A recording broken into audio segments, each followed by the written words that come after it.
Hello, everyone, and welcome to the IEN Spring Playoffs. We got a semifinals matchup here for you today. Before we get into all of that, Edu, how are we feeling today, my friend?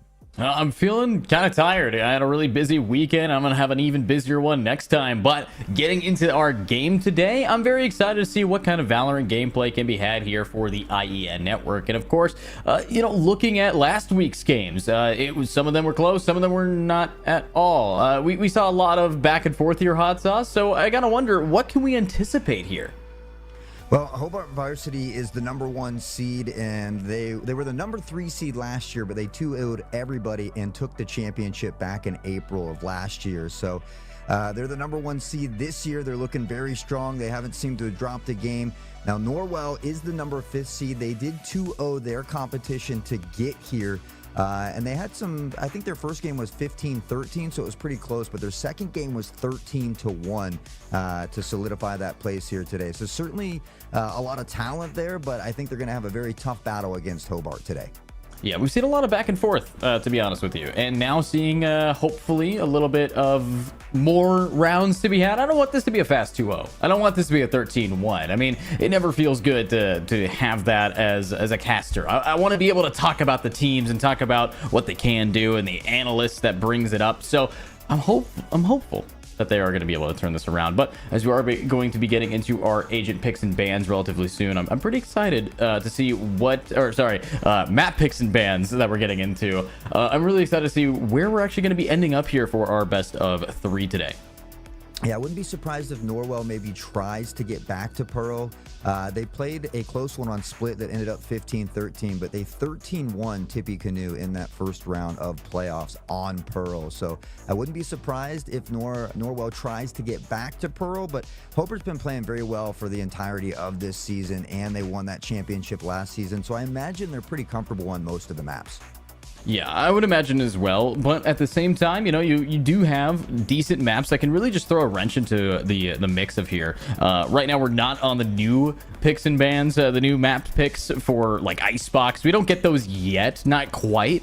But we are still looking at the older ones. Abyss is still something that no one wants to play, so usually that's a permaban. Split definitely is a good way to deal with a team that's very aggro, taking away their ability to go with a 5-man rush. Because if you do that on Split, it's a whole lot of choke points, and of course Fracture and Bind are another 2 maps that can really separate out these teams. So there's a lot of options for them to play their heart out and hopefully bring us the best kind of gameplay that they can offer. But at the end of the day, we're just gonna have to wait and see what is the game plan for them, as so far nobody's been locked in quite yet. But I gotta wonder, where would you like to go? I mean, what map have you either not casted recently or would like to go back to?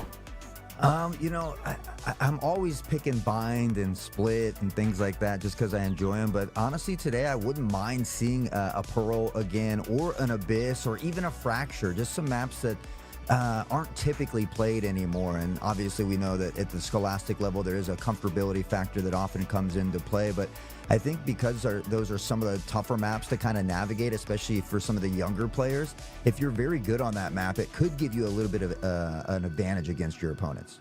True. I'm hoping that we're going to be seeing some of these maps now. Finally, we see our first ban here coming out from Hobart on that Split. So getting rid of that, getting rid of Abyss. So the 2 maps that I would say give the most problems for a lot of players throughout the entirety of high rank, low rank. I'm liking what we're seeing here. It's nothing too crazy yet. Hopefully, we're going to be seeing more of this style of game plan. But so far, I think that Fracture getting banned, we're probably going to have something very basic here, like Bind, Haven, and Lotus, which is actually what we do have here. So Bind, Haven, and Lotus are the last maps remaining after the bans settle, after the smoke clears. So, what do you think about our final maps that we are now on?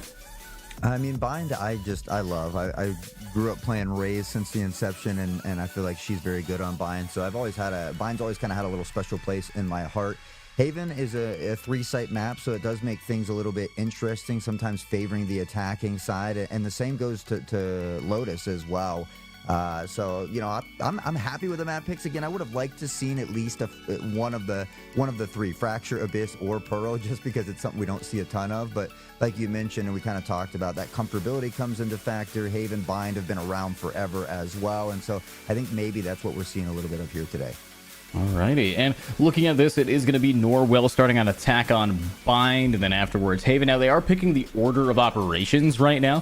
Here at the IEN, it's a little bit of a different style of picks and bans. So, I think that this is going to be very interesting. Haven, Lotus, both maps being a triple site location. Definitely going to allow for, if you are a team that likes to lurk, you have that option. So, more lurk, probably the better for them. But now we get into this game here. Gotta find out which one is first. Yeah, and honestly, I think Hobart maybe did some research, because the first two maps they banned were the two maps that Norwell had just played and had success on. So maybe doing a little bit of their homework heading into this one. I know Hobart had first ban as well. It shows their pick was Lotus, and then Norwell's was Haven. So I do believe Bind will be that third and final map if we happen to get there.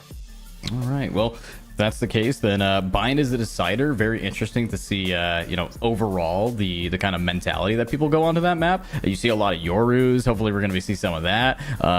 But at the end of the day, it is going to be up to these teams to really deliver us with this gameplay. So, Hot Sauce, I got to ask, when we get into here, is there any players we might want to keep an eye out for, or are we going in here dark? We're going a little bit dark on this one. I know we casted the single A playoffs last week, so we are into double A playoffs this week. So we haven't got to see either of these teams on screen yet. At least I haven't. So unfortunately, I am going in a little bit blind myself. But honestly, that makes it a little bit more exciting sometimes, just to kind of be on the edge of my seat here and get to figure out who's going to be popping off within these first couple rounds. Let's hope that pop-off is on the table for us, as we are already getting on into our game, and hopefully we are going to be seeing that solid insta-locks for a team that knows the kind of comp that they're bringing to the table here. Overall, I really like what we're seeing from the attack side. Tejo, definitely something bringing a lot of pain on the Lotus. Now, the problem I am seeing is the Gecko instead of the Breach. Tejo Breach is where you want to be, and that's actually, we actually see the defense leaning towards the Breach, but not the Tejo. So, overall, you look at this team, the biggest problem I see is that they're going to rely on a lot of really easy to dodge blinds with the Gecko and the Omen for attack. So getting onto site is going to be tough. They don't have a Sentinel that can really launch out. But then you look on over at defense, and because they have the Breach, they get a lot more flashbang. They get a lot of strong angles, and also Cypher. I think Cypher just gives you a little bit more for flank watch, a little bit more for post. Hopefully they can, give us some really solid gameplay. But overall, it's up to how these players actually deliver the game plan relative to, what the real strategies are. Yeah, and I think that's a lot of times why we don't maybe see those meta picks, or, like that Breach with the Tejo. It just kind of goes back to that comfortability thing that we were talking about. So these students wanting to play who they're most comfortable with. I do have to agree with you, though. I think I slightly favor the composition of Hobart overall here. But honestly, as they say, once that action starts popping off, paper has a tendency to go out the window. Norwell, though, technically the underdog, as they are seed number 5, taking on the number 1 seed here of Hobart and the returning champions from last year as well. Ooh, that's a big title to have to walk up against. So looking at this, of course, you also have this being playoffs. We've seen the weeding out of the weaker teams. That's what the group stage is all about. So now that we see something tough, I will remind people, though, last week it was a playoff game as well, and that wasn't exactly close. So looking at this so far, you do have the defenders very aggro, already pushed up and wanting to fight people by mound. This is a great pincer maneuver if they're going to be able to find some picks, but instead it's actually the attackers returning with 2 down, and they're punished here. Now, Seaside all alone, just going to be the Cypher, which no more trips thanks to a Raise nade. That's where Raise can come in handy against the Cypher. If you know where those default positions are, you can often find a Dilly, though, and the Sheriff's going to find one. Teo gets a 2-piece as well, and even though Norwell is that underdog seed, they end this first round flawlessly without dropping a single member as well. So, I mean, a great start for them. Yeah, real solid start. I mean, great shots from the Tejo. 3-0, and being able to get that many kills allows them to buy quite the scary weapon here, an Outlaw. All the body shots onto a saving team is not going to be too easy to actually get away from them now. So, I mean, I'm not hoping. I want these guys on the defense side to get 1 or 2 picks here. It's all about positioning, and they're already set up for a very solid A hold. And with a stun like that, unfortunately, the attack does read it, but they are going to buy some time. But no information has been gathered yet. Yeah, not able to gather any of that information. Looks like they're still going to linger toward this A site. Gecko with that blind ready, as you mentioned, one of the easier blinds to kind of destroy if needed. But now they begin to linger a bit forward. Right now for Hobart, they're just showing great patience here as it looks like they have an idea that it's coming toward this A site here. Yeah, and I think they're just playing it patiently. You know, they know that they can't really do much without the distance and allow the enemies to walk right up to you. You can get some nice classic right-click moments, and, you know, half of the team for defense or attack light armor, but that's going to be one no-scope down for Noodleman. Dilly is not dilly-dallying. He's headshotting, and that's going to be everybody on A executed. 1 on B to go, and Dilly looking for that final pick, and they get it flawlessly. The only damage dealt was from 1 classic bullet to the brain of a Raze. Yeah, and I do apologize. I believe our team names are swapped up there because Dilly and Noodleman are all players of Hobart. So I do apologize for the technical issue. I believe those team names at the top are actually swapped, and it is Hobart that has come out with that strong 2-0 start. All right, well, once we get that fixed, it should be all right. And yeah, a strong start indeed here, Hot Sauce. I'm looking at some hot gameplay with 0 and 2, no assists, no kills for this team. And you look on over, Hobart on the attack, gonna have to take a deep breath here and figure out what they can do with now rifles in hand. I mean, they've managed their economy fairly well up to this point, but a cage like that is walk-aroundable. I hope that defense is gonna be able to just give it a call, see what they can do, but Dilly, the lurk, might get punished here. We'll see if they're able to punish him here. All players still standing at the moment. The Roomba, no intel as well. We see Breach and then beginning to linger toward Waterfall as well. Dilly will back off and maybe just look to hold this flank for the time being. Going to pop the turret to do so, but kind of hang around it as well. 3-2 split at the moment here for Norwell, as we did get those team names swapped around for you. Shots exchange. Mortifier finds one, but One Chart quick to trade that one back, and now we see Tejo on that Outlaw, able to finally get one there as well. Clean. That's what you want to see from the Outlaw, especially here with the post plant not actually be setting up yet. Lutra getting a pick to level the playing field, now 3 versus 3. A-site, however, left a little bit behind, but look at this. The Tejo is going to swing on out and punished for the lurk. A-site now going to get executed upon, but wait, no, the attackers not quite wanting to stick together, are now splitting up, searching for clues. One Chart will be using all of his util early, but Noodleman manages to break out the armor, but that's really all you got in that spot.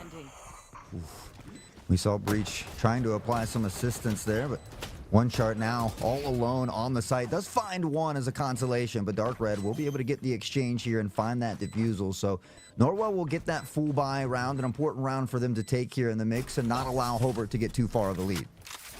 Alrighty, well, pretty solid. So with the teams now swapped over, now looking at Hobart not being able to keep up with that. We did see a little bit of an investment from them, but they should still be able to buy. Welcome to round 4. This is everybody's favorite, the first rifle round to really kick it off. But because of the damage dealt by the attackers, surprise, surprise, defense can't actually go for a full buy. Mortifier looking mortified with that economy. Not going to be able to pull out anything bigger than a Marshall here. No, he actually is going to get dropped by Red.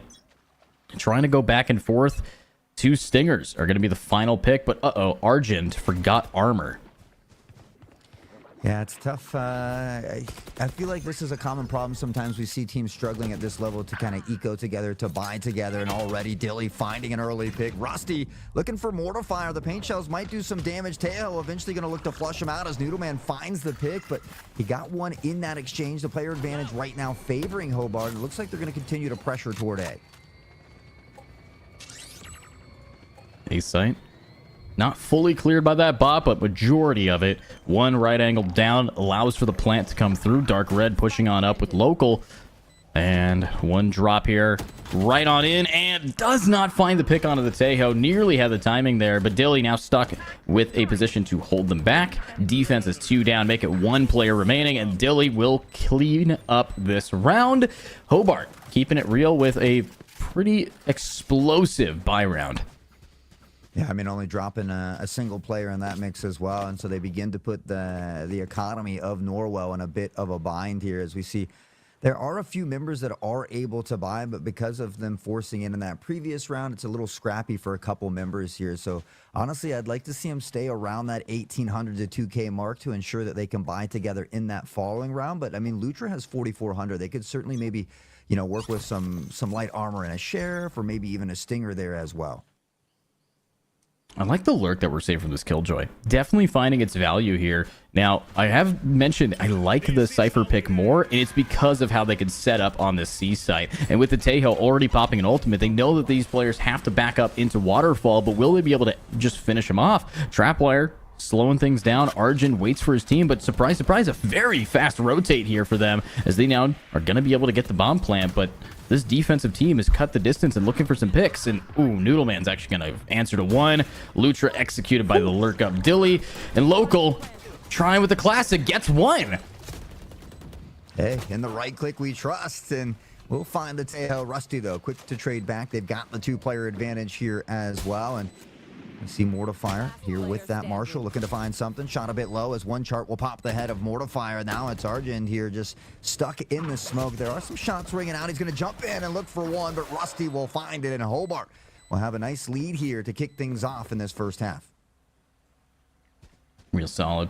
Kicking things off. I do want to see more from the Cypher. I mean, 0 in 5, definitely not ideal, especially when you have all of your setup. We're not seeing a lot of follow-up. You know, if Local gets a pick with the Classic or does some damage, immediately following that, I need to see some mirroring that. You know, you got to make sure that if you do go down and your teammate gets at least 1, you finish off what he started here. And we're just not really getting that value quite yet, but that can change. Defense is going to be set up for a, you know, pretty basic hold onto A site, as one char trying to lurk around, but so far Norwell looking a little antsy. Wait a minute, an ultimate coming out is going to be able to grab 1. We'll see if he can find the pick in that ult here. The paint shells will come out as well. The Roomba looking for a bit of intel. ISO was able to find that. Noodle was waiting, though, for them to come out of that ult, and we'll find that trade back and forth. Local just tucked in, waiting for that smoke to dissipate, as we see Tejo with that ult in there. Noodleman's going to find Mortifier, and again, they're working with this player advantage here. Look at the flank. 2 players behind. Dilly, though. This is what a Sentinel should do. Have that flank watch, and we'll be able to spot out 1. Now just having to buy some time for their team. Rest of their team trying to get aggressive against Local. Spots out the breach. They know where these players are, but Dilly does not wait for their team to swing. Instead, swings on his own and gets taken out. Now it's a 3v3, and with Arjun getting on the board, looking to find some more. I mean, we have Local ready to flash out, but the bomb's ticking. They're running out of time here. Time slowly ticking away. Noodle does spot 1. The spray's good, and that'll be a triple for them, as Rusty is able to find Local here as well. The final member tucked into tree has the judge, but won't be the jury or the verdict, as Noodleman will find the quadra, and with that, they'll go up 5-1. Yeah, 5-1, pretty dang solid, but unfortunately for defense, not the best buys. Even with their, you know, little bit of a force last round, you still have players like Lutra being able to buy 2 players, honestly, but they're going to have to take a deep breath here, as I'm looking at a team, Hobart Varsity Valorant, that just likes holding that W key. Yeah, I mean, it's been working for them throughout the regular season, the postseason. They started off with a bye, so this is technically their first game in postseason, but it seems like they haven't missed a stride along the way, just continuing to play the gameplay they love. Tejo's going to flush out Mortifier here, and that's going to allow Rusty to find a 2-piece. They continue to have a ton of success over here toward this A site as well, and there's really nobody here from Norwell now. Yeah, not a lot of options left, as they're going to rotate through. If this Tejo just keeps his crosshair ready, this could be an absolute massacre with the Odin, but the flashbang a bit too strong, and he is going to get executed there. Dilly trying to now clean up where his teammate left off. Knows he's getting flanked, and this time redeems himself from the last round, and that's going to be a near flawless, sorry, hiccups, with only 1 player falling, and Attack, they're taking all these sites with no ultimate usage. They're just walking on for free. Walking on for free. While we do have a moment here in between rounds, I want to give a huge shout out to Zotac Gaming for powering today's stream. And again, thanks to their incredible support, we're able to bring this broadcast to all of you, helping to showcase the amazing young talent here in Scholastic Esports. So be sure to get out there and tweet who you think's going to win today's game. And when you do that tweet, make sure you use hashtag powered by Zotac or hashtag Zotac USA to show that appreciation when you post. And here comes the next round. Now, we have gone past the first half of this first half. So let's see if we're going to see that comeback, because, you know, we saw 13 ones before. There's a chance that that continues here, as we do have some ultimates available. And pushing on C can all start with one Thrash, which they're not going to use it. They're just going to fly right on up. Yeah, I guess the confidence is exuberating out here on the battlefield today. Dark Red, will find one, but it's Noodle now. Rusty, Dilly, and back to Noodle. Everybody getting a piece of the action, as Rusty will eventually get their 2K there as well. And I mean, Hobart again continuously putting up flawless or near flawless rounds. They only lose a member in that one. And Noodle Man 9-1, Dilly and Rusty Boy 9-2. Everybody seems to be popping off here for Hobart Varsity. They know what they like. They know the kind of game plan that they're bringing out for us, and I enjoy this style of play. Now, I will say, you have 3 players with 9 kills here, and, you know, add up all the rest. It seems like we're looking at a little bit of a gap, but if the defense could start utilizing those ultimates, maybe just one Thrash, one Aftershock or Rolling Thunder, and they pretty much have a sight hold. But, again, they're going to just start getting walked on by a lot of util and a lot of legs over towards A again. I mean, Hobart tends to almost always go A, or they certainly start over here. So I'd like to see maybe a little bit more of a setup from Norwell. Dilly has been holding this flank almost every single round as well. So I'd like to see him maybe pay a little bit more attention to that as well. But Noodleman will pressure onto the side as we talk about it. They find that pick, and Wingman will look to drop down the spike here. They continue to have success over here at the A site. Here we go. Argent. Ready to drop on in. Only has a Classic to work with, but don't rule it out. Classic right click can easily one-hit someone with 150 HP, full armor. Dilly still on that lurk. I think we're looking at what I believe is a Cloves saving over on B. It's not exactly ideal, so Argent's stuck here. More likely than not, has to die to the bomb, trying to not give away any more ult charge. But the thing is, you don't really have to worry about that. You just get yours, and that's what Argent does, taking out one, and here we go. They know the enemy already has that, but saving a judge, this definitely is a die to bomb moment for that, but depends on what they can do with it next round. I have to agree. I believe Breach had a Vandal, so that's a great save, but typically you don't want to save that judge. I mean, they still have 5,500 in the bank as well, so it's not like they wouldn't be able to buy this round. So I would have liked to see them maybe just go ahead and see if they could find an exit frag or just drop to the bomb so that, like you said, you don't give Hobart any extra ult charges. But it's not like they need them. Hobart has 4 of 5 ults on deck, as does Norwell, though. So they still have an opportunity. They need to let that Thrasher rip sooner than later if they can. And unfortunately for them, the moment they begin to stack A, it looks like Hobart is looking to maybe push C here. Yeah, well, Lutra does have that judge, so any lurk up is going to be punished. Unfortunately, it's the one round where Dilly is not lurking. Now, it is going to be up to the Cypher to slow them down. Does have the util, but Attack is just going to be popping an ultimate here to say, all right, you have to walk away from site. This is a free C site. The post plant going to be down to them. But wait a minute, there is a lurk coming up, and oh, Noodle Man, the TP just so clean to get in that position. But that lurk gets executed by the judge that was saved. Hey, Lutra said, well, I hear you talking up there in the booth, casters, but let me just stifle you a bit here with a nice judge shot. And so the save does come into play and ends up working out for the time being. Unfortunately, they are still down a player, and that spike is ticking away, and it doesn't look like they have a sense of urgency at the moment. It's almost like they are maybe considering saving here yet again. Saves. A whole lot of those. And Rusty Boy, ooh, not going to be able to walk away from that. Is he going to get executed? Noodle Man on the flank to back up his team and distract them. Saves the raise here. Now with 2 players remaining, we still have yet to see Mortifier pop that Thrash, but he's just going to have to rely on his aim. But it's actually Lutra on a 3K road to an ace. But the bomb, it's pretty much guaranteed to blow.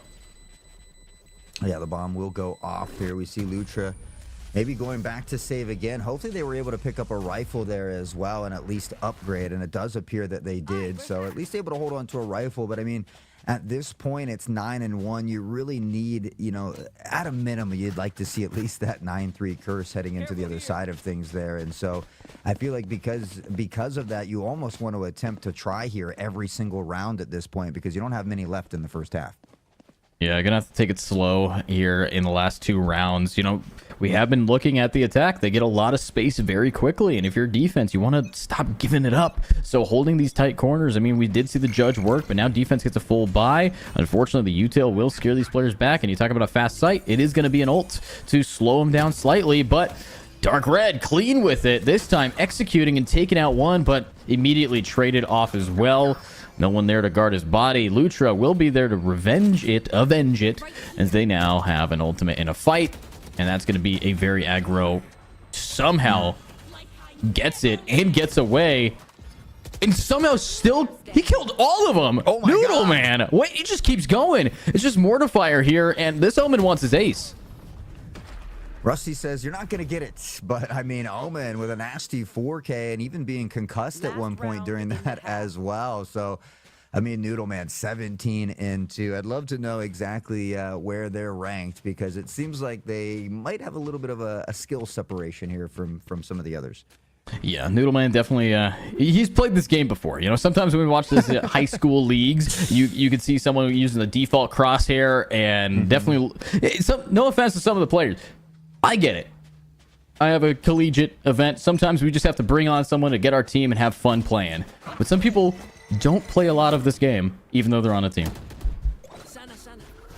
Well, at a bare minimum, just out here to have a good time and have some fun with some friends. So hopefully they're doing at least that here. They've had a bit of a struggle, though. Hobart, a talented team. I mean, they are the returning champions and really looking to showcase the skills here once more in this semifinal. An ice 10-1 lead, looking to close it out for 11-1 half here as well. And we do see that rotation coming in from Norwell here, but everybody's still standing out at the moment. These plants just go down with ease, though. It feels like there's not much to slow them down. And Why is he already finding a triple?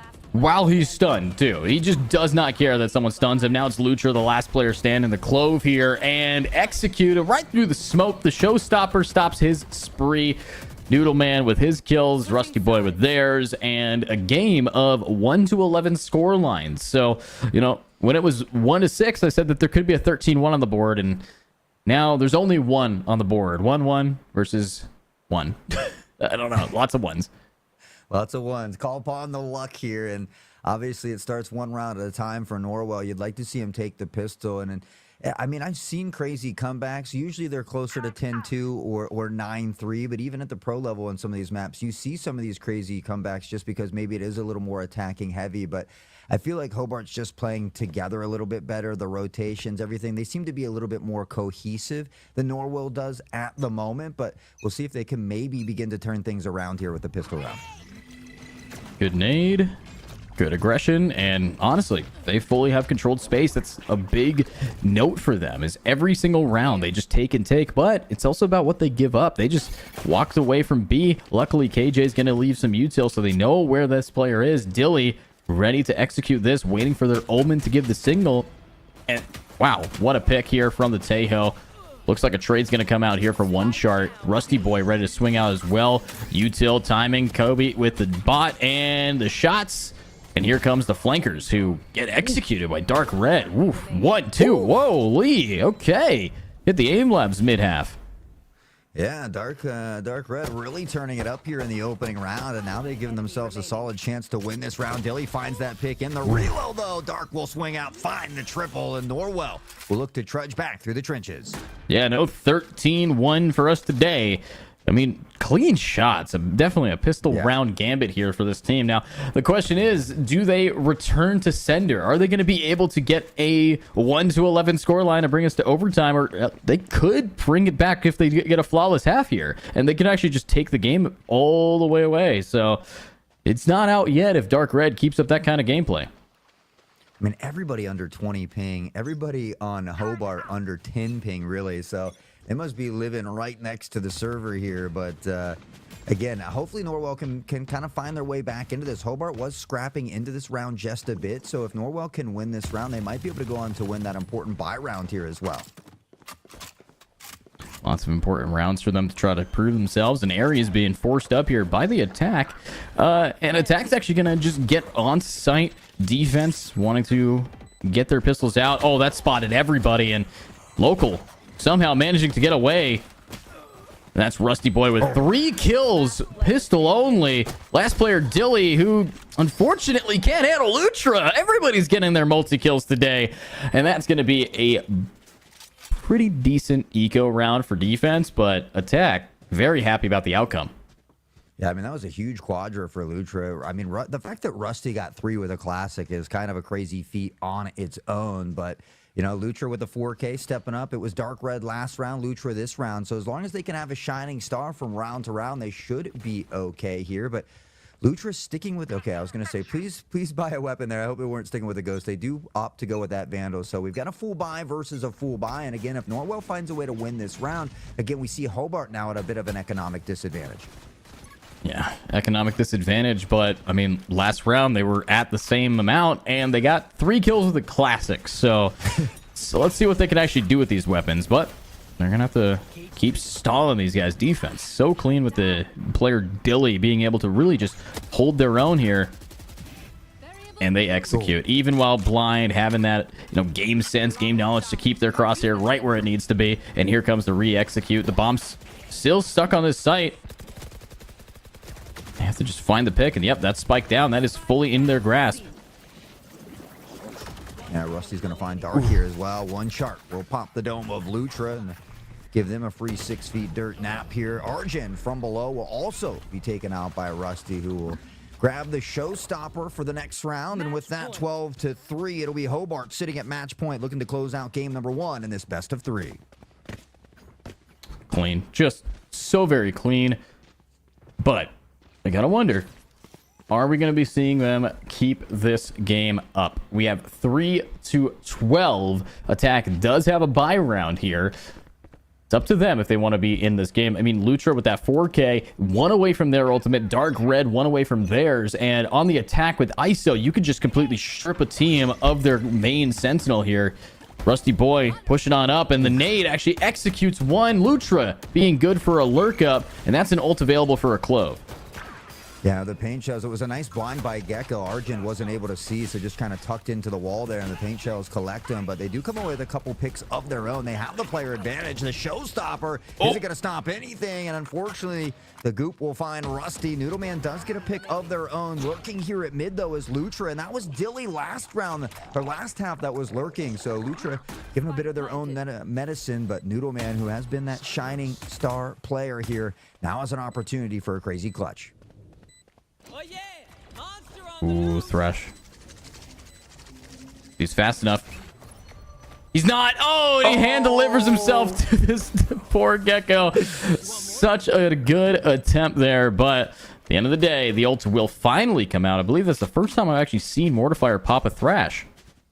I think I have to agree with you. I don't know if we saw it in the first half, and honestly, I know Noodleman was trying to be quiet there, but I think if he would have just ran, just went ahead and legged it, he might have made it in time. Just millimeters away, really. And then Thrasher coming in has to deal with the knife to the face. And so, I mean, we see some life being breathed into Norwell. My only worry is that Hobart has 8 opportunities to close this game out now. And so they have so many rounds to give. You have to believe that Hobart most likely is going to take at least 1 of the next 8 rounds.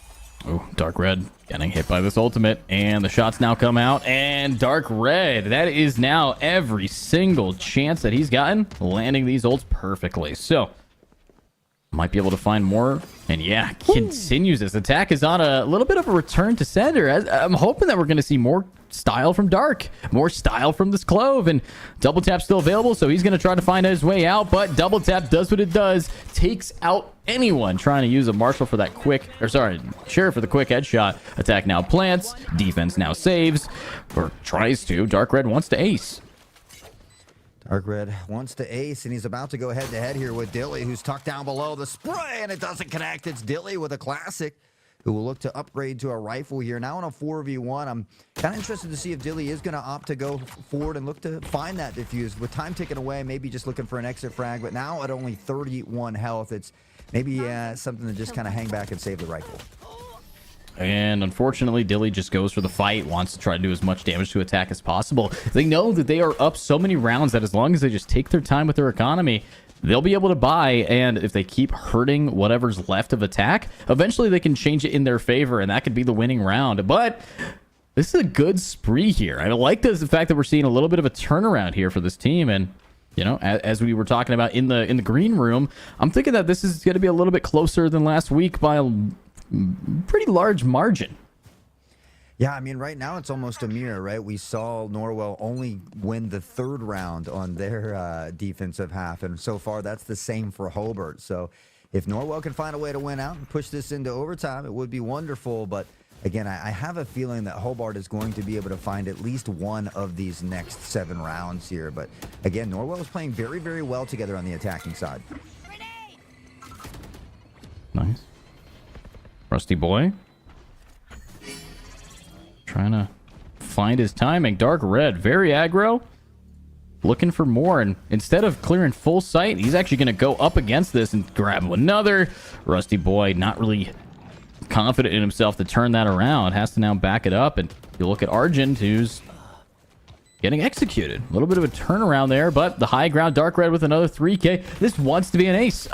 This guy wants to get his, keeps it going, and looks for the player Dilly and finds it. Another 4k. Now just Rusty boy, who's finally left out. Nope, he's back in the stairwell, and he gets ulted. Dark red is not giving up his ace. He doesn't want anyone to steal it from him, and he just gets it himself. Dark red making everybody in awe of this comeback.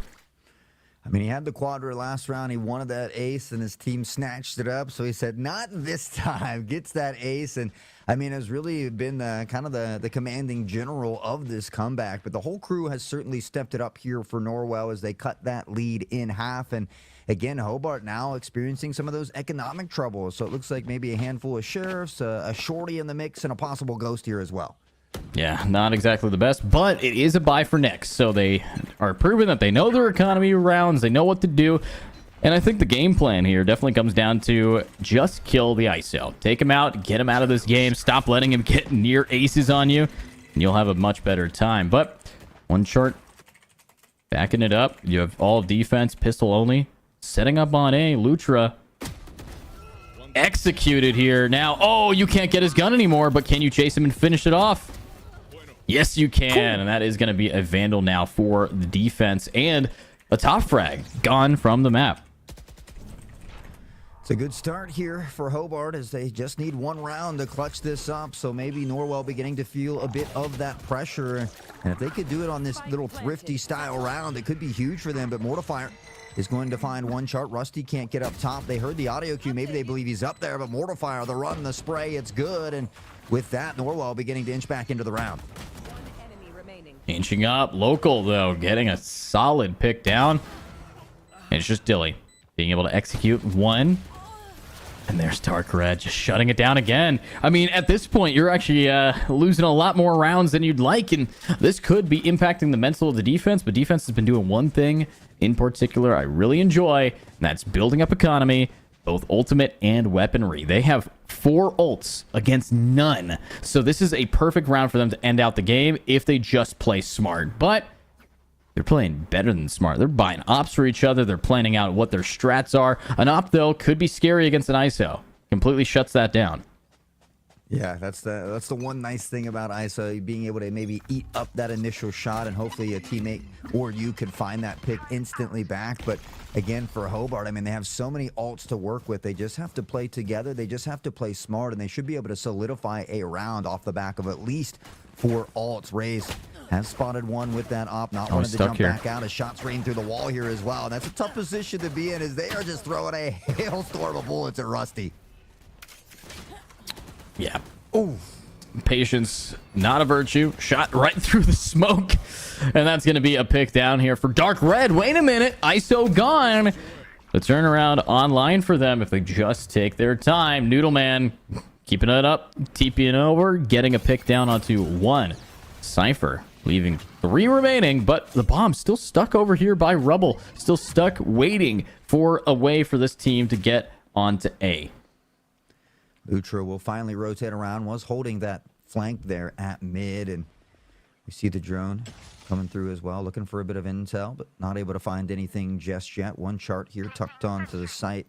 Mortifier and crew begin to inch forward now. Left. And it will be a 3v4 again. 4 ults here for Hobart, so I'm surprised we haven't seen him pop out yet. Oh, good movement. Manages to keep himself up, and he'll re-swing with that regen armor, so he's definitely not as easy to kill. But wait, Lutra not being able to finish him off. Gets hit from behind. And here's the counter thrash, but with 11 seconds after plant, and defense has popped an ultimate. The game has to end right here. They have to get the wingman on the bomb, but you're out of time. We lose to time, and we lose to ultimates, throwing everything around. They stacked him up, and they shut him down, and that's going to be Hobart Varsity Valorant taking map number 1 of Lotus. 13-7, your final score. Honestly, though, if you're Norwell, you have to be happy with how well you fought back in, especially after an 11-1 half. I mean, that's a really tough feat to come back from. So hopefully they can work off of that momentum in that second half, and hopefully that spills over into game number 2 a little bit. But Hobart certainly looked extremely dangerous on the attacking side. Yeah, extremely dangerous, and that's the kind of game plan I want to see from them. But as we are continuing our streak of games going, I gotta say, not exactly too far off from being able to come to make a comeback here. So I'm thinking maybe we're not going to be seeing a 2-0. Maybe we're going to be seeing a much closer back and forth game, as our next map up is going to be Haven here with a bind decider. But before we let you go, make sure that if you are a competitor or just interested in esports in general, you go check out the League OS portal, LOS portal. If you want to play esports in college, you can find scholarships through that portal. You can find matches, you can find events and venues, and you can even find where you might be playing someday. So make sure to check out your opportunity to check LOS portal. If you want to check it out, go to portal.leagueos.gg to find out more information on how you could be competing in a league just like IEN at a higher and higher level. But with that being said, we are going to send it to a short break. When we get back, it's going to be Haven.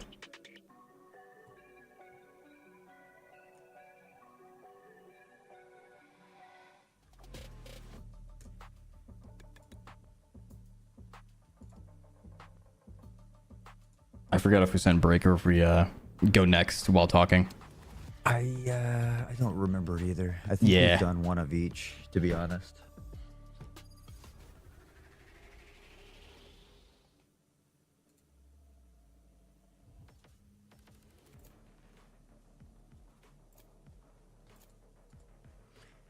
All right, we are back here at the agent select screen for map number 2. It is on a Haven. And with that, again, another 3-site map. This time, Norwell gets to start out on the attacking side, though. And so both of these teams seem to do a little bit better on the attacking side, especially when there is a 3-site map. So something similar here. And with Norwell starting out on the attacking side this time, if they can give Hobart a little taste of their own medicine, it should make that second half a little bit easier. But as we always say, it's easier said than done when we're sitting up here in the booth. Yeah, we get a little nice peanut gallery for us, but we're jumping right on into our matchup here. We're jumping into a quick lock-in and ready up, as we do see the same exact roles being picked here by Hobart Varsity. Norwell, on the other hand, is going to be shifting things around. Dark Red was on ISO, now on Chamber. Argent was on Sentinel, now on Controller. Now you also have Lutra and Local. Lutra staying the same, Mortifier staying the same, Local going from a Breach to a Duelist. Pretty interesting pickup. Let's hope that it's enough changes for this team to really showcase what they can do with it. Yeah, I mean, you don't really see a ton of Chamber anymore. There's, they've made some adjustments and tried to work him back in a bit, but I feel like he's just not as viable as a lot of the other agents. With that being said, I certainly love Chamber, so I like the fact that we do get to see them here in action as well. But yeah, kind of a few interesting swaps in compositions here as well. But again, Norwell starting out on the attacking side. It's going to be up to them to kind of put on that early dominating performance, much like Hobart did, because I feel like Hobart's going to be just as strong here on the attacking side as well. Looks like this is going to be a B and A default. Very common at the start of the game, but Pixel Perfect Rusty Boy trying to do some damage and actually gets a collateral. And look at that cleanup. Dark Red being able to grab some picks and trades, but with this breach now being able to pick off one, Norwell still looking for their opening. Hasn't made any space since the start of this round. Yeah, Lutra's pushed up against Garage, but that's a given. And it will be a B execute here with a little bit of util. Yeah, we see Breach here just lurking in the smoke for the time being. Mortifier and everybody waiting patiently on the outside for that to begin to dissipate here. Do you believe Breach maybe spotted one? Yeah, he's going to look to flush him out of the corner as well. The blind does connect, though, and that'll buy them a little bit of time. But Hobart still has the player advantage for the time being. Wingman will immediately be chopped down. And for Norwell, I feel like they need to rotate off somewhere because Hobart has already transitioned toward this B site. Noodle Man still waiting for one of these players to push up. No space made. No picks outside of damage taken. And here comes the execute, but immediately punished with the flash, punished with the shots. And with 20 seconds left, the best bet is you run it to C, but that's where Dilly is. But they're still committing to B. They're still committing to the fight. And there's another pick here. Noodle Man able to grab the Mortifier. Lutra gone. And a flawless round, although slow, does come in the favor of Hobart Varsity.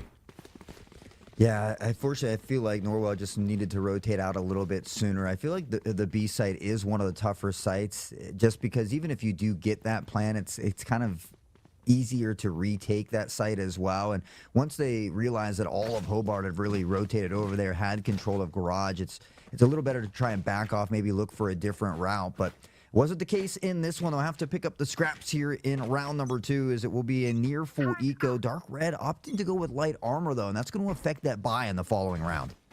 Yeah, not exactly easy to go into it, but it might not if they get some picks. Rusty Boy, though, starting with a great pick on a Mortifier. Sheriff in hand might find some more. Argent, still low from that interjection, takes a shock dart down to 17 HP. The Marshal being able to do 1 damage to take out 1. Dark Red gone. It's time for this breach to back up. Back up a bit here and play things out patiently. It's Hobart again with that player advantage. A couple players on either team pretty low on health. Rusty being patient here. Shot from the Sheriff doesn't connect. Noodle will find not 1, but 2 with a Marshal here as well. And now they spotted that last member who doesn't have much health. The no-scope will come in, and another triple here for Noodle Man. Wow, another triple down for Noodle Man. The multi-kills definitely coming out every single round here. We're seeing one person be good for 3, which I love, but I also like the pickup here. Dark Red going for the Outlaw. Against 3 of these players, it's a one-hit wonder. Against 2 of them, they have an Op and a Vandal, so that could slow them down. It really does come up to the play style of them. Comes up to how they are going to battle this out. But let's hope we're going to be seeing some decent picks with that Jet Op over in C.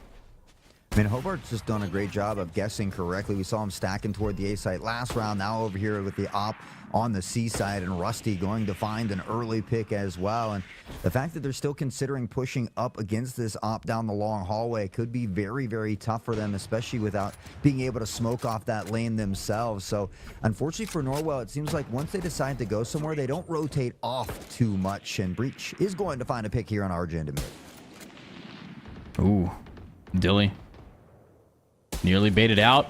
Look at that, gets a body shot down, and now the Jet knows you just have to fight for it. Are you going to be able to cross? Yeah, you are. Great dash, but bomb unfortunately stuck in Cubby. Last player standing in a 1v5. Local. Rifle versus rifle, having to hold this up and getting flanked at the same time, and will be able to be good for 1 shot here, but the wall bang from Noodle Man executes it, and defense takes it. No bonus round, or sorry, yes, a bonus round, but no money left for attack. Yeah, unfortunately, that full buy really didn't work out in their favor, and they've kind of been scrapping into some rounds as well. At least here we see them trying to stay around that 2K mark to ensure that buy in the following round. But unfortunately for them, they're going up against a full set of rifles and that Op still in the hands of Rusty Boy. And again, because Rusty was at C with that Op, has decided to go toward the A site this time. And unfortunately for Norwell, they might be running right into a firing squad. Yeah, ooh. Good smokes, though. Early smokes, good aggression, slows things down. Rusty Boy, because of them, will now have to back it up and find a new angle for that op. But already the rotates onto A. A is well guarded. Noodleman ready to blind. If any execute starts coming through, this breach play, very aggro, but might find its value. Yeah, and again, I mean, Hobart's so quick to rotate every time because Norwell never kind of rotates off of a site once they start deciding to go there. We're going to see Breach, Noodleman, Rusty, and now Breach again, all finding picks in a matter of moments. And just like that, the round over as quickly as it began. A flawless one as well. And for Norwell, I'd almost like to see him rush somewhere and then immediately rotate off, because it seems like Hobart is on to this where they, you know, once they decide to go to the site, they really just don't change their mind. Yeah, not change your mind. It's a pretty solid idea here, as when you have full commit, just everything goes in your favor the second you turn a corner, you're not going to really need a second guess yourself. But as we are getting into our next round, we do have the attack picking up some Odins here for Mortifier. Hopefully that's going to put him on the board, currently 0-4. But everybody else needs to take their time, find some openings, as B is getting pushed quite fast. Yeah, I'm just worried a little bit because Hobart did so well on the attacking side on the last game, but now doing extremely well here on the defensive side as well, as Noodleman again continues to have a field day. We'll get caught in front of that Odin and eventually drop down. Here's Lutra. We'll find a pick of their own and we'll be right back to a 3v3. Yeah, 3v3. Flank is going to be watched by Local, but that's going to be Lufer down. This Odin needing to get around that corner. Unfortunately, slow to peak, slow to rev up. There's an execution, 2v2, and they almost line up for Local, but Local is gone, and Rusty Boy will be able to get that pickup so beautifully. Now 5-0, it is going to be time for hopefully another eco round. Yeah, I mean, again, we want to see him stay around that 1,800 to 2K mark, depending on the agent. Some utility a little more expensive than others, and so at least we are seeing that at a minimum. They are going to scrap in just a little bit, but they'll still be around that level of money to be able to buy in that following round. But again, I mean, on paper, this is another round that should go in Hobart's favor, and just being up 6-0 to start is absolutely huge for any team. Ooh, Rusty Boy op ready. But you look at this attack side, they're completely split up, and Noodleman already got the first blood. Dark Red taken out right of mid. So beautiful. And there's Rusty Boy taking out Argid. Argid now down, and ooh, knife nearly whizzing past the ears of this breach. They're set up for another one, as the knife will not find its mark, and the final one resets it. They're back on. Local clean pick like that might be able to set this attack side to take a site, but nope, they just lost Spike. Yeah, Spike down in a funky spot now as well, and so that's going to make things even more difficult. Jet still has the blades to work with, as you said, able to hit that final knife and get that reset here as well, but Dilly has been a menace with the crosshair placement today. And speaking of menaces, there's Noodle on a triple kill already. It's up to Clove, the lone member with a ghost tucked in window here, and Dilly will find the headshot. Another great round here for Hobart, as they only drop a single member in this one as well. Oof, so very clean. Now, you know, talk about players getting dropped. Let's talk about who isn't. Rusty Boy has yet to die. We are now 6 rounds completed on our 7th, and Rusty Boy 7-0 right here with this op. It's definitely going to be a big pursuant onto C site. If you ever want to try to take it, you have to shut down Rusty, and so far, not exactly easy. I thought we were going to have that double op set up, but Breach sells it at the last moment there. So just the one op still in the hands of Rusty Boy. I think Noodleman was 11-1 as well. The whole crew here for Hobart popping off once again in that first half. They had a little trouble in the second half in the previous game, but were able to solidify that dub. And with a dub here, they'll be able to advance into that grand finals as well. One chart around that corner. Being able to spot out one, but the crosshair discipline able to get 2. Huge from that. Now just one left, and this drone will be guaranteed to spot her. And that's the execute.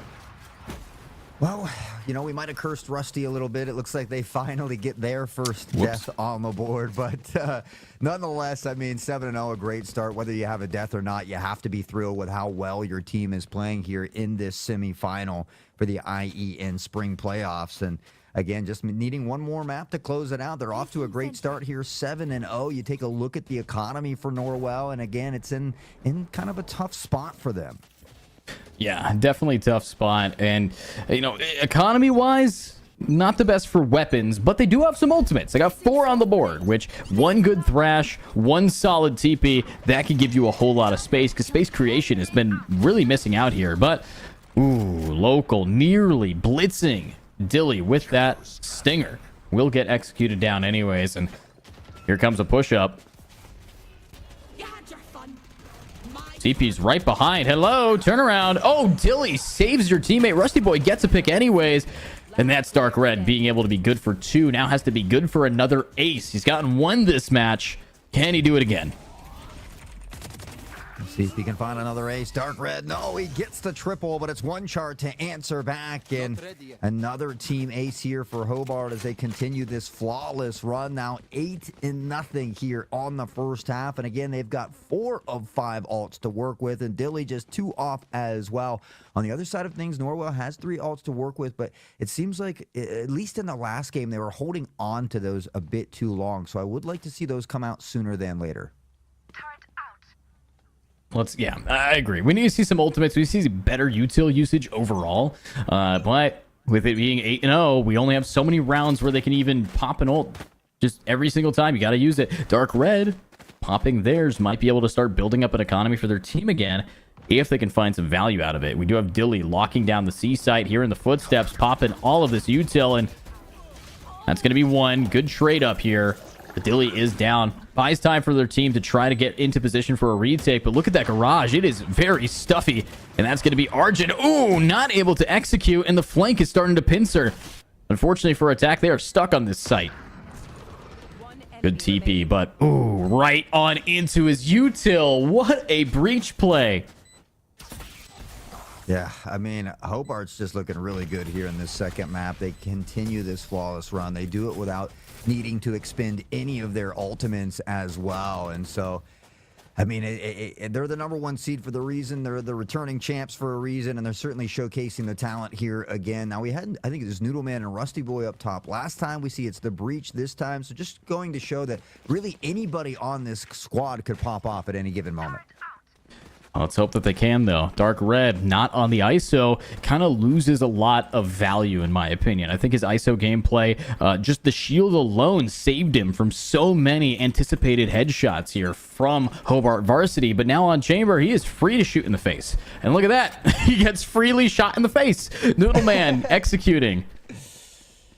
Yeah, I mean, Hobart time and time again finding these initial picks, giving themselves the player advantage. Now, Noodleman will be taken out early here by Arjun, so maybe an opportunity here for Norwell to look to put a round on the board and begin to pad off of that as we will see some nice shots from Breach. From behind, the flag is good for 3, the triple, and Hobart continues to dissect the competition here as Dilly will find the final one, 10-0 your score at the moment. Ooh.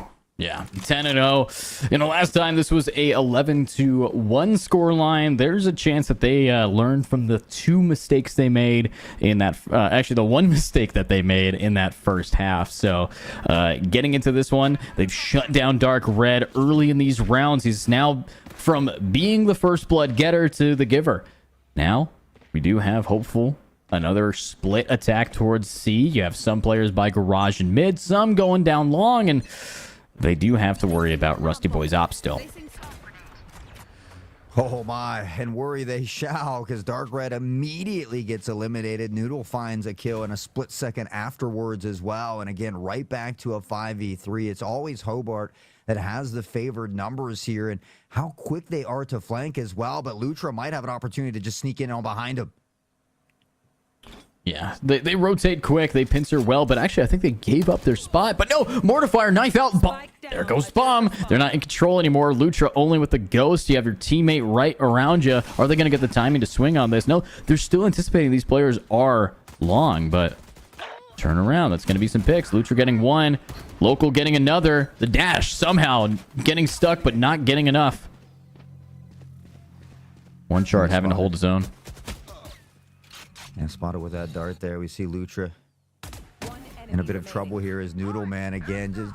Just great decision making here from Hobart. I mean, they very rarely seem to make those minor mistakes that people are able to capitalize and gonna go ahead and pop the Hunter's Fury. And see, that's what we want to see from Norwell, right? We see Hobart using these ults at free will. And again, it's been a while since we've seen that Thrasher. It's something that really could kind of let the team follow behind when you're taking control of a site, maybe get an early pick off the back of a Thrasher as well, and then pressure on whether, you know, it's B or something like that, and then you could potentially pick up that Thrasher and use it again. So I'd love to see Gecko pop that Thrasher here. I mean, it's the final round of the first half. You can't take those ultimates into the next half. True, you can't. And some people might just forget about it or not think that it's the right time to use it. But trust me, it's always the right time to throw out our favorite Gecko ult. And here comes an ult, but it's from the defense who manages to get one. But look at that, 180 and a pick. And there's Rusty Boy executing with the knives out and finding another 4K for us. Defense blitzes through. You know, you wanted to see some ultimates here from the attack. They didn't even get it.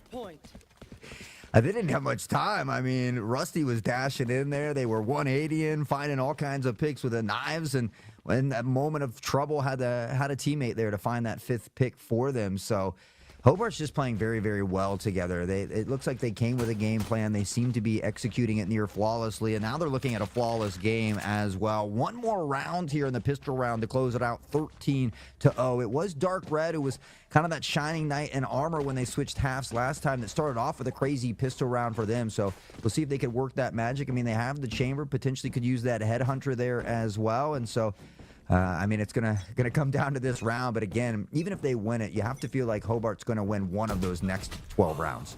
Ooh, and again, it's not the first blood haver, it's the first blood giver.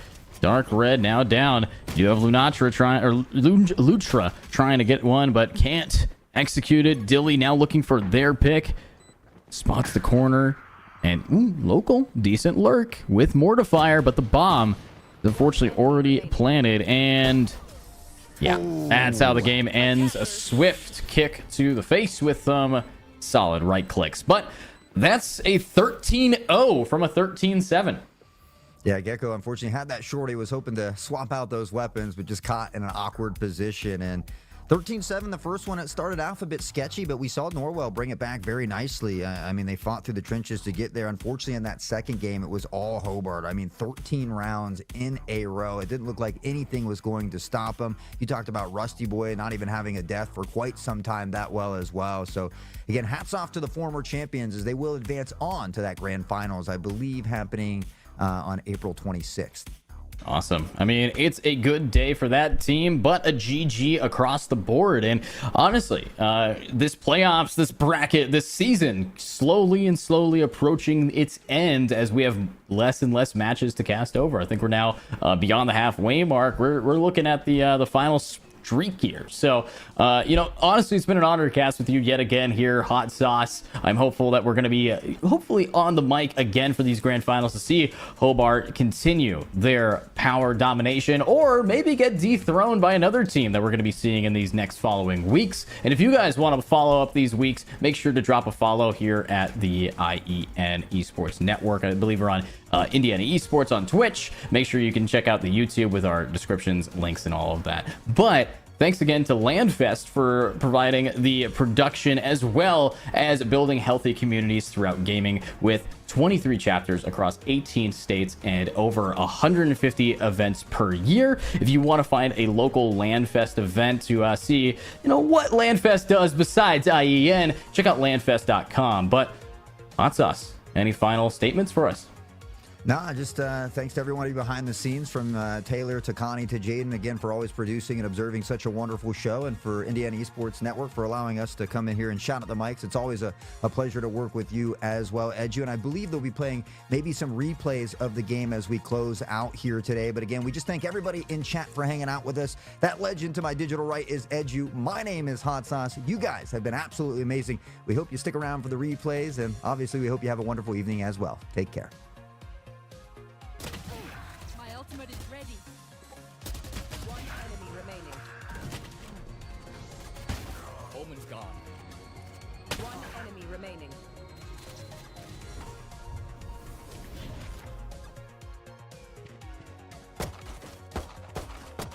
One enemy remaining. Turret down.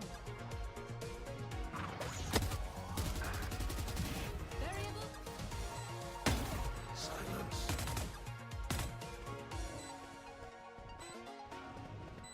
Oh yeah! Monster on the loose!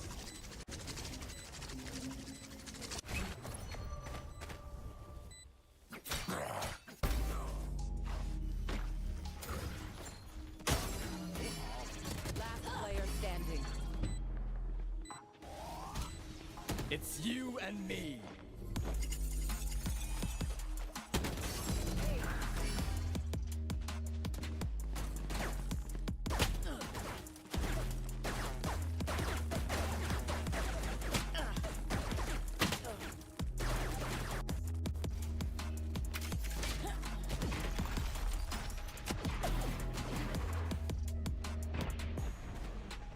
Right there. One enemy remaining. Gun here. One enemy remaining. Spike down A. Deploying drone.